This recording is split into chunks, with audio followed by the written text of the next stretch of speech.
The rain hammered down like it had a personal grudge against me, turning the cracked asphalt of Lincoln High's parking lot into a slick, unforgiving mirror of my shattered illusions. I stood there, frozen, my backpack slipping from my shoulder as I watched Caleb.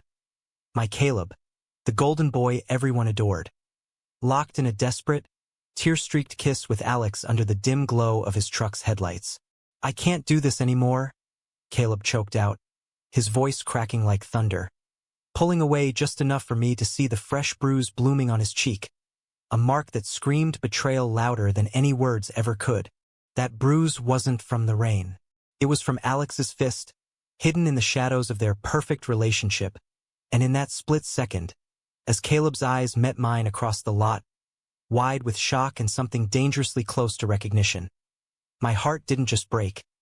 It ignited, forcing me to choose between running away forever or stepping into the storm I'd been circling for 2 goddamn years. "My name's Harrison, and if you told me a year ago that I'd be the idiot charging across a monsoon-soaked parking lot to play hero for the guy who'd never even glanced my way twice, I'd have laughed in your face. But there I was, sneakers splashing through puddles that swallowed my ankles, the cold biting into my skin like 1,000 tiny accusations.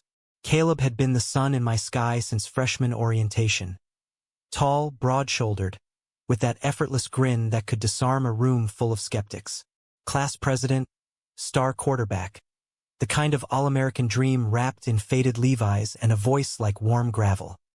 He'd stride through the halls of our sleepy Midwest suburb, fist-bumping teachers and rallying the student council like it was his personal crusade, while I lurked in the art room, sketching his profile in secret notebooks I'd burn before anyone could find them. I'd always been the quiet one, the kid with paint under his nails and a sketchpad glued to his hip. Growing up in Elmwood, Ohio, where cornfields stretched like endless regrets and Friday nights meant football under floodlights, being gay felt less like a revelation and more like a quiet curse. My parents were the salt-of-the-earth types. Dad fixing transmissions at the auto shop, Mom baking pies for church potlucks, both blissfully unaware that their only son spent his showers fantasizing about the boy who led pep rallies. Caleb didn't know I existed. Not really. To him, I was just Harrison from AP Art, the guy who volunteered to design posters for his endless campaigns because it meant stealing glances at the way his flannel shirt stretched across his chest when he laughed. But Alex was the thorn in my fantasy. They'd been together since junior year, the power couple of Lincoln High.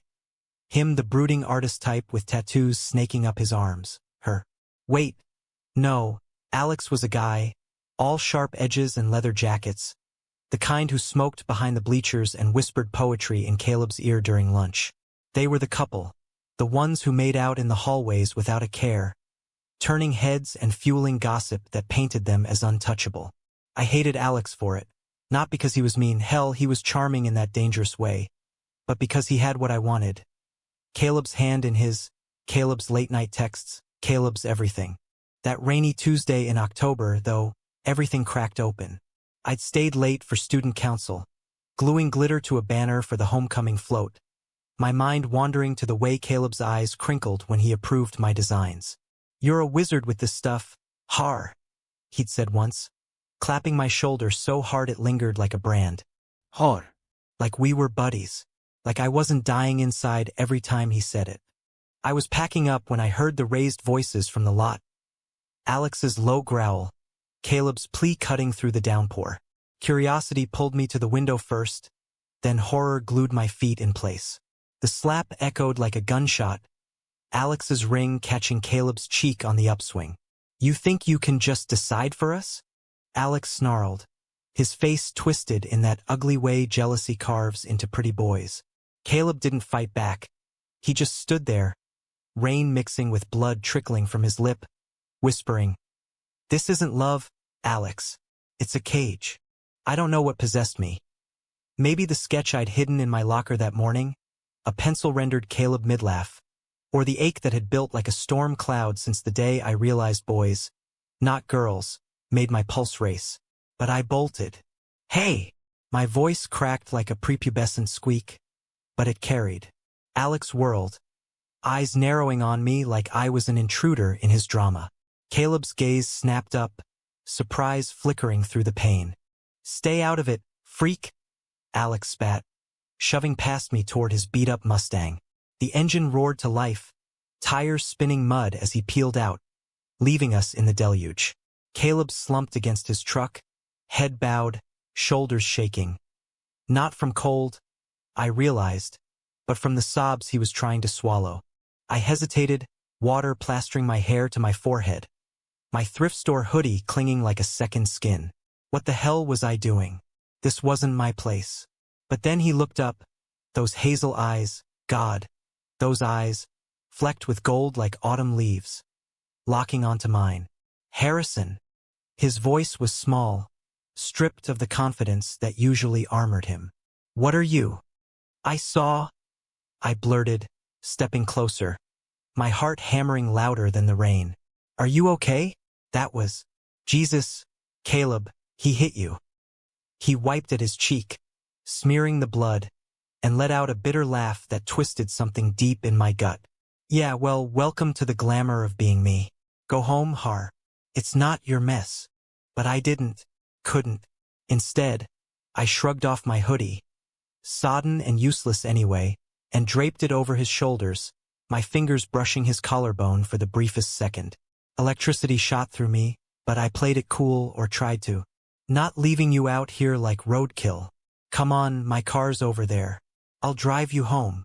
He stared at me, rain tracing paths down his face that mirrored the ones in my dreams, and for the first time, I swear he saw me.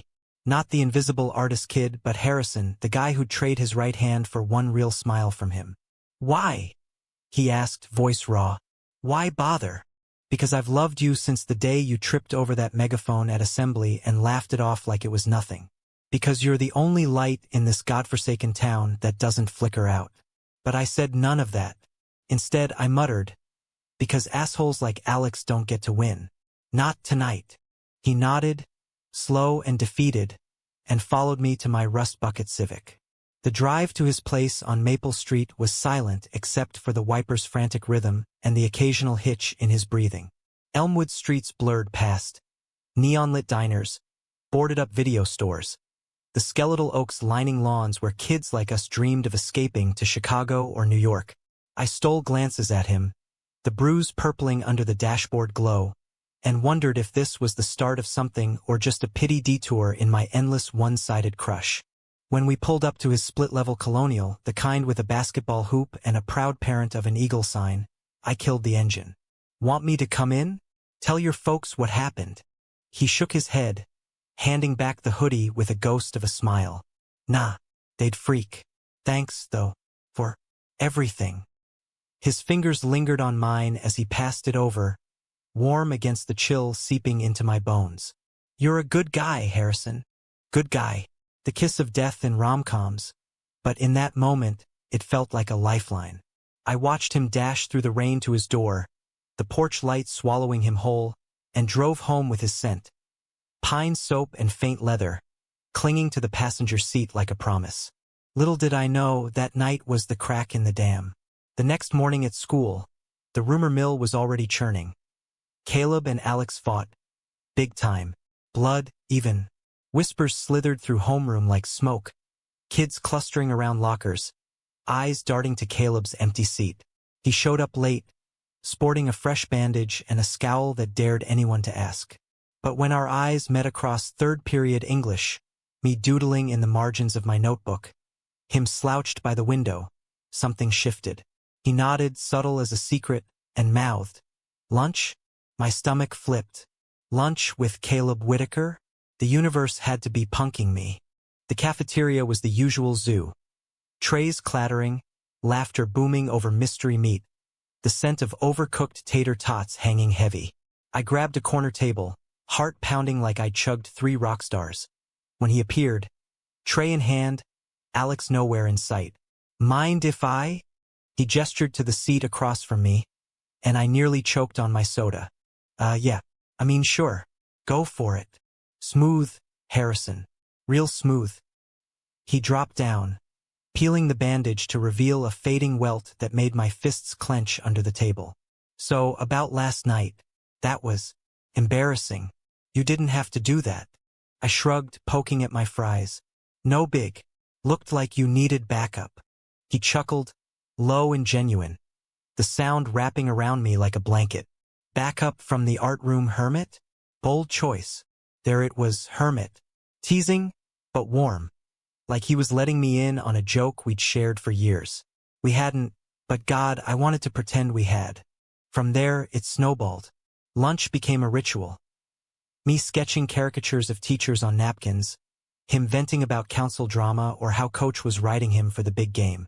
He'd lean in close, elbows on the table, hazel eyes lighting up as he talked about wanting to study poli-sci at Ohio State. Change the world one ballot at a time. I'd nod, hanging on every word, my sketches evolving from stolen portraits to inside jokes. Him as a superhero cape flowing over budget spreadsheets. Alex lurked on the periphery, glaring daggers from his table with the theater kids, but he kept his distance. Whispers said they'd taken a break, whatever that meant in high school purgatory. I didn't push. I just soaked it in. The way Caleb's laugh lines deepened when I cracked a dumb pun, or how he'd bump my shoulder in the halls, calling me har like it was ours. But cracks showed. One afternoon in the art room, me touch-upping a mural for the winter formal. He burst in, slamming the door hard enough to rattle the supply cart. He cheated, Caleb growled, pacing like a caged lion. On me. With freaking Tyler from the debate team. I walked in on them at his place last night. My brush clattered to the floor, paint splattering like blood. Tyler? The skinny kid with the ironic glasses? Rage boiled up, hot and unfamiliar. That son of a Caleb, I'm so sorry. He doesn't deserve you. No one who hurts you like that does. He stopped pacing, turning to me with eyes stormy as Lake Erie. Yeah? Then who does, har? 'Cause right now, I feel like the biggest idiot in Ohio. I stepped closer, heart thundering. The air thick with turpentine and unspoken truths. Our mural loomed behind us, vibrant swirls of midnight blue and gold. A starry night over Elmwood's football field, inspired by the way Caleb shone under those lights. Someone who sees you, I said, voice barely above a whisper. All of you.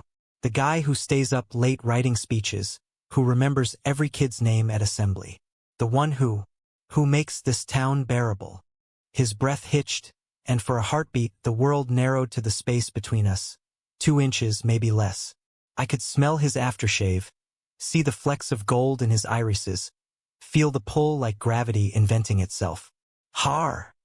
He murmured, hand lifting as if to bridge the gap. Then the bell rang, shrill and merciless, shattering the moment. He pulled back, raking fingers through his hair. Shit, practice. Thanks for listening, man. You're solid. Solid. Again with the friend zone grenades. But as he left, flashing that half-smile over his shoulder, I clung to the almost, the way his gaze lingered a beat too long. Weeks blurred into a fragile rhythm. Caleb and Alex's break stretched, marked by icy stares in the halls and Caleb crashing our lunches solo. I lived for those stolen hours, building a bridge from glances to grazes. His knee against mine under the table, accidental at first, then not. But doubt gnawed. Was this pity? Rebound scraps from the boy whose heart was still mending? Homecoming loomed, the air crisp with bonfire smoke and anticipation. Caleb roped me into decorating the gym, string lights, crepe paper banners, my murals splashed across the walls. We worked late, the school echoing empty, laughter bouncing off lockers as we tangled in streamers. You're a lifesaver, he said, wiping sweat from his brow, close enough that I could trace the vein pulsing at his neck. Just doing my part for the cause, I teased, heart racing. Our hands brushed while taping a starburst, and he didn't pull away. Instead, his thumb grazed my knuckle, deliberate, sending sparks up my arm. The gym doors burst open then. Alex, drunk on cheap beer, eyes bloodshot and wild. Whitaker, get your ass out here. We need to talk. Caleb stiffened, the warmth evaporating. Not now, Alex. Go home. But Alex advanced, reeking of regret and rage, grabbing Caleb's arm hard enough to bruise. You think you can just ghost me? For him. His glare sliced to me, venomous. The little artist bitch who's been sniffing around like a lost puppy? Get off me. Caleb yanked free, shoving Alex back. Fists flew. Alex swinging wild, connecting with Caleb's jaw, the crack echoing like heartbreak. I lunged, tackling Alex to the mat of unfolded bleachers, adrenaline surging as we grappled. Back off, you prick. Security hauled us apart. Me with a split lip, Caleb nursing his ribs, Alex sputtering curses as they dragged him out. In the aftermath, under the harsh fluorescence, Caleb pulled me aside in the nurse's office, ice packs pressed to our faces. You didn't have to jump in like that, he said, voice thick. Could have gotten hurt. Worth it? I muttered, tasting copper. Can't let him touch you again. His eyes searched mine, soft in the dim light. Why do you care so much, Har? Really? The truth clawed up my throat, raw and terrifying. But before I could spit it out, his phone buzzed. His mom, worried. The moment slipped away, but not the weight of it. That night, as sirens wailed faintly from the direction of Alex's house, cops, courtesy of a zero-tolerance policy. I lay awake in my childhood bedroom, posters of indie bands peeling from the walls, wondering if I'd just torched my one shot at normalcy for a ghost of a chance. The fallout from homecoming hit like a freight train barreling through Elmwood's quiet veins. School buzzed with the scandal. Class prez in a brawl? With his ex. And the weird art kid. Kids whispering behind cupped hands. Teachers shooting me sympathetic side eyes in the halls. Alex got suspended 3 days for the assault. A slap on the wrist that felt like cosmic injustice. Caleb vanished for a week, holed up at home with family stuff. His absence carving a hollow in my days. No lunches, no shoulder bumps, just the echo of his laugh in empty corners. I threw myself into art, slashing canvases with reds and blacks that bled like open wounds, teachers murmuring praise for my intensity, while I screamed internally. Mom noticed, of course, her sixth sense for my moods sharper than Dad's torque wrench. Everything okay at school, sweetie? She'd ask over meatloaf, her flour-dusted hands pausing mid-story about Mrs. Hargrove's gossip chain. Fine idillie, forcing a smile. Just busy with projects. She didn't push, but her eyes lingered. The unspoken I know you're more than you let on hanging between us like fog off the river. Coming out? Not yet. Not when my heart was a battlefield, and Caleb was the flag I wasn't sure I could claim. He resurfaced on a Friday, sliding into the seat beside me in the cafeteria like nothing had shattered. Bandage gone, bruise faded to yellow, but shadows lingered under his eyes. Miss me? He quipped, stealing a fry from my tray with that grin, the one that could melt polar caps. I nearly choked, like a hole in the head. Where've you been, Whitaker? Hiding from the paparazzi. Grounded. Mom's on a tear about responsibility. He air-quoted, rolling his eyes. As if I asked for the drama queen X. His voice dipped on X, testing the word like it was fragile glass. Confirmed. Over. For good. We fell back into rhythm, but charged now, every glance loaded with subtext. He'd linger after council meetings, helping me pack paints, our conversations veering deeper. His dreams of DC lobbying for queer rights, a confession that floored me. He'd never advertised it. My sketches of hidden Midwest queer history, ghosts in the corn. You're full of surprises, Har, he'd say, and I'd bask in it, ignoring the voice whispering, don't get used to this. Winter clamped down hard, Elmwood's fields frosting over, breaths clouding in the chill air between classes. The winter formal crept up, my murals transforming the gym into a glittering forest, twinkling lights like fireflies, paper snowflakes drifting from rafters. Caleb cornered me during setup, flannel rolled to his elbows, revealing forearms corded from weights. You coming to this shindig? Can't have my chief designer bail. I laughed, nerves jangling. Me? In a tie? I'd look like a penguin on parole. Come on, it'll be fun. Plus. He leaned in, voice dropping conspiratorially. I need a wingman. Make sure I don't step on any toes. Literally. Wingman. The word stung, but his eyes, earnest, inviting, dulled the edge. Fine. But if I embarrass you, it's on you. The night of the dance, I scrubbed up in a borrowed button-down from Dad, black slacks that actually fit, hair gelled into something resembling style. Mom snapped photos in the kitchen, teary-eyed over her little man, Dad grunting approval from behind his paper. Stepping into the gym felt like crossing into Narnia. Music pulsing from speakers, kids swaying under the lights I'd strung, laughter cutting through the bass. Caleb spotted me across the crowd, breaking into that full-wattage smile. He looked devastating. Tailored vest over a crisp white shirt, tie loose like he'd fought it the whole way, hair tousled just so. Dom, har. You clean up lethal. Heat flooded my face. Says the guy who could charm the Secret Service. We danced. Awkward at first, me stepping on his boots to some top 40 remix, him laughing it off with spins that left me dizzy. Slow songs pulled us closer, his hand settling at my waist, mine tentative on his shoulder. The world narrowed to the heat of him, the faint stubble grazing my temple as he murmured lyrics off-key. No one stared. In our bubble, it was just us, two boys stealing time from a town that might never understand. Then Alex crashed it. He wasn't supposed to be there. Suspension lingered into probation, but he'd slunk in with a fake ID and liquid courage, cornering Caleb by the punch bowl. "Miss me, baby?" Slurred, mocking, his hand clamping Caleb's wrist like ownership. Caleb's jaw tightened. "Piss off, Alex. We're done." "Not till I say." Alex's voice rose, drawing eyes. He yanked Caleb toward the exit, hissing low threats that turned my blood to ice. "You owe me, after everything." I didn't think, just moved, inserting myself between them, my voice steadier than I felt. He said back off. Last warning. Alex's laugh was ugly, breath sour. "Or what, Picasso? Gonna paint me to death?" The punch came fast, a wild haymaker that grazed my cheek, stars exploding behind my eyes. I swung back on instinct, fist connecting with his gut, doubling him over. Chaos erupted. Chaperones swarming, kids whooping, Caleb hauling me away as security descended. Outside in the parking lot, snow flurrying soft and silent now, we leaned against his truck, breaths puffing white.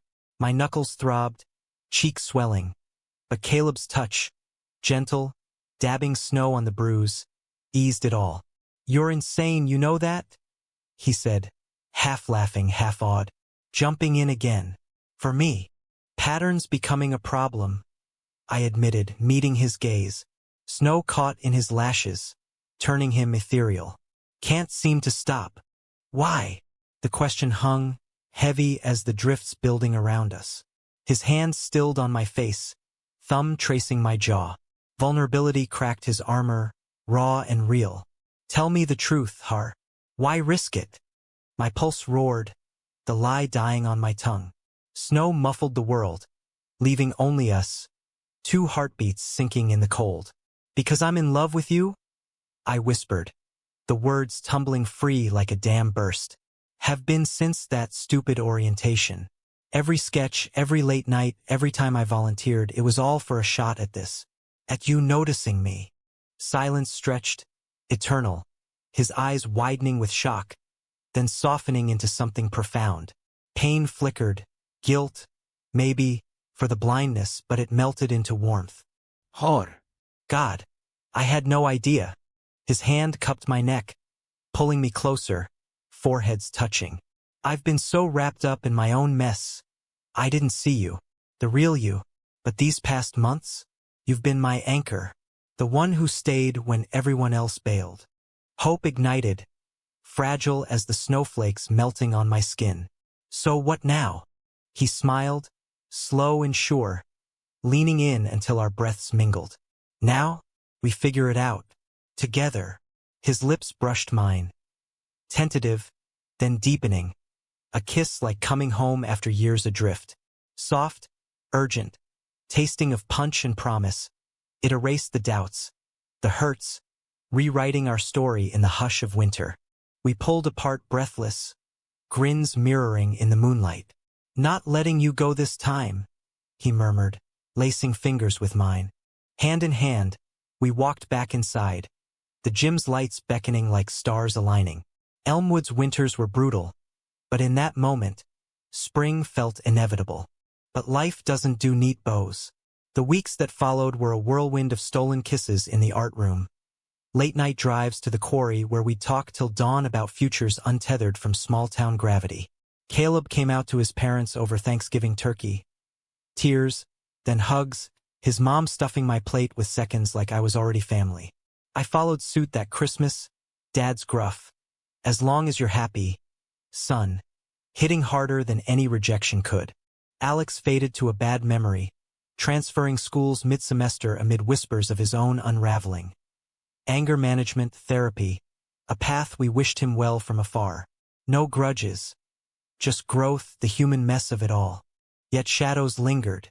Caleb's intensity, his drive to be perfect, clashed with my quieter chaos. Arguments flared over small things. Him stressing council deadlines till he snapped, me retreating into sketches when words failed.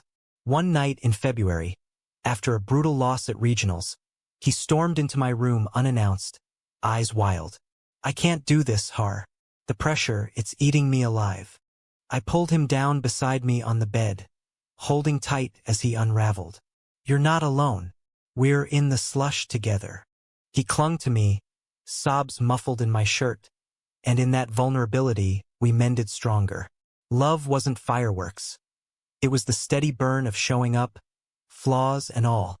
Graduation dawned golden, caps tossed under Ohio skies finally greening.